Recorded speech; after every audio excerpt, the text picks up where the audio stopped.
So this right here is identifying the trend 2.0. Just kind of touch up on things. The last video was done a while back, but wanted to update everybody on things that I'm doing now and my estimate and EMAs that I have going on now.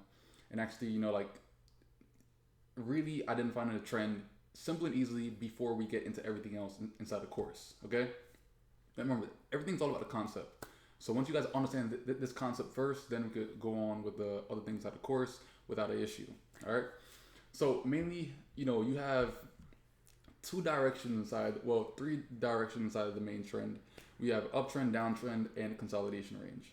All right. So uptrend, you have your higher high points and higher low points. For example, you have higher high, a higher low, a higher high, a higher low, a higher high, a higher low, a higher high, and then pretty much like right here, you have like a short-term break structure.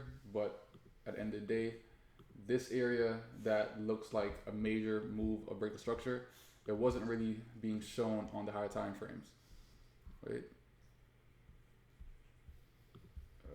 Daily.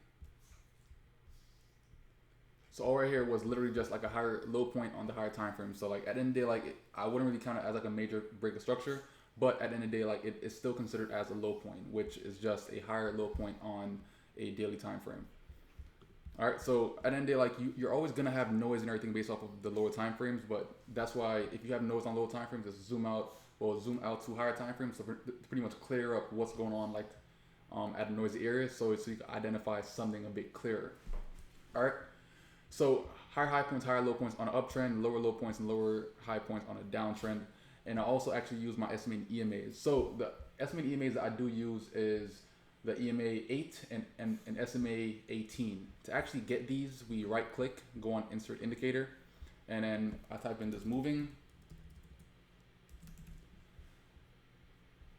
and then you're gonna see moving average exponential and moving average, which gives you your normal SMA, and your EMA is gonna be moving average exponential. So once those are actually put on, you insert these lengths or periods, 8 for EMA and 18 for SMA. And beyond there, like on uptrend, on higher high points, higher low points, I'm also going to be looking at my SMA and EMA just to make sure that the blue EMA is above the red EMA the entire time. And once you actually have a break of structure and everything else, then you're having lower low points and lower high points, as well as you're having the red SMA over the blue EMA the entire time on the downtrend. All right. So identifying the trend is not hard.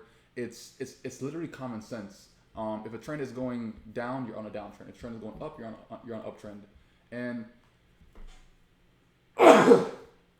and like I always try to go for higher time frames first. Bless me.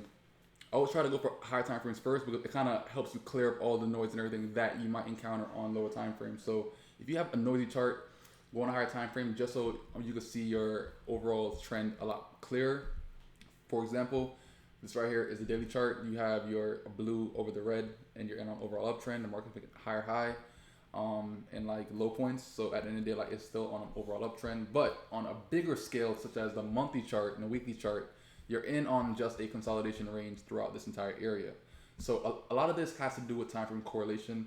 You guys would actually understand all this a bit more throughout the entire course, but also just understand the concept that you're actually getting on every single piece of video, and then at the end of the day, like you're gonna pretty much combine everything to actually give you confluence trading. All right, so every single period does have its own time frame that it looks best on. For example, on UJ, I like to go on H4. I see my higher high points and higher low points a lot clearer, as well as I like to actually identify my SMA and EMAs on this time frame also, and on the daily time frame.